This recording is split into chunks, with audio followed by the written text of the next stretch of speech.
তো মায়ের ভিতরে সন্তান ঢুকলে উম্মি হয়, উম্মতের ভিতরে মানুষ ঢুকলে উম্মত হয়, বস্তির ভিতরে তামাম বস্তি ঢুকলে উম্মুল কুরা মক্কা হয়। আমার মায়ার নবীজির ভিতরে মা কানা ওমা ইয়াকুনু রিদিম ঢুকেছে, তাই বলে নবীজি উম্মি হয়েছেন। উচ্চ সুরে বলেন সুবহানাল্লাহ। আমি বুঝতে পেরেছি, বুঝতে একটু কঠিন হবে, কারণ সেই কথাগুলি ইলমি কথা।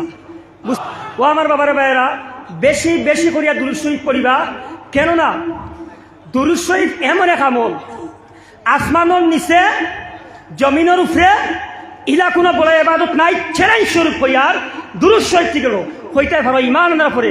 আফটার ইমান আনার পরে সবচাইতে বড় ইবাদত ইয়া দেখলো ব্যক্তি নামাজ। Yes, I am agree with you, আমি আপনার সাথে রাজি, নামাজ সবচেয়ে বড়। কিন্তু সেই নামাজ হলো আমার নবীজির তরিকা, আর দুরূদ শরীফ পড়া হলো আমার আল্লাহর তরিকা। বলুন সুবহানাল্লাহ। তো মখলুকের তরিকার চাইতে আল্লাহর তরিকা বড় কিনা? উচ্চস্বরে বলুন। কয়েকজন সন্তান রয়েছে, উম্মত হতে গেলে তার পিছনে কয়েকজন মানুষ রয়েছে, তামাম জামিয়াত মানুষের একত্রিত কাজে উম্মত বলা হয়। তো আরে তামাম পৃথিবীর যত বস্তি আছে, সকল বস্তির সেরা বস্তি উম্মুল কুরা মক্কা শরীফ বলা হয়েছে। তো বোঝা গেল বস্তিদের মা হলো মক্কা শরীফ। তো পৃথিবীর সমস্ত বস্তিকে বলা হয়, এই বস্তির মা বলা হয় মক্কা শরীফকে। তো আমার নবীজির ভিতরে কি জিনিস দাখিল হয়ে এলো যে আমার নবীজিকে উম্মি বলা হয়?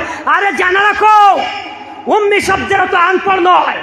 উম্মি শব্দের অর্থ হলো, নবী করিম সাল্লাল্লাহু আলাইহি ওয়াসাল্লাম হাদিস শরীফের মধ্যে ফরমায়, আনা মাদিনাতুল ইলম ওয়া আলিউম বাবুহা, আমি হলাম ইলমের শহর, আর এই শহরের দরওয়াজা হলেন আলী রাদিয়াল্লাহু তাআলা আনহু।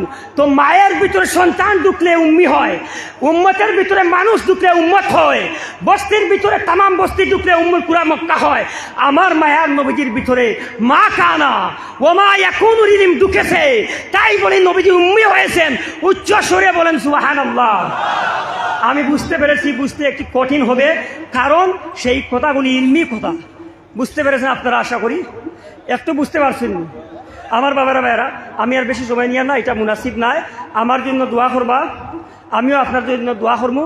আর খাস করি আমার সাহেবজাদা বাঘপুরি বর্তমান এত নেক উদ্দেশ্য নিয়ে আগবাড়িতরা, আল্লাহ পাক রব্বুল আলমিনে তান হায়াতর মধ্যে বরকত দান করতে হোক, আল্লাহুম্মা আমিন। বর্তমান সাহেব আমরা বাঘপুরি সাহেব কিবলা তথা তামাম বুজুর্গান দিন যারা জীবিত আছেন পৃথিবীর জমিনও, সকল যে আল্লাহ নেক হায়াত দিতে হোক, আল্লাহুম্মা আমিন। সবার লোককানে আমরাও নেক হায়াত দিতে হোক, আল্লাহুম্মা আমিন। আল্লাহ আমরা প্রত্যেকের আশিকের রসুল বানাবো, আল্লাহুম্মা আমিন। আল্লাহ আমরা মা বাবা যারা আসুন তারা নেক হায়াত দেখো, আল্লাহুম্মা আমিন। আল্লাহ আমরা মা বাবা যারা কবরবাসী গেছেন তান তাদের জন্নতবাসী করো, আল্লাহুম্মা আমিন। ও আমার বাবারা ভাইয়েরা,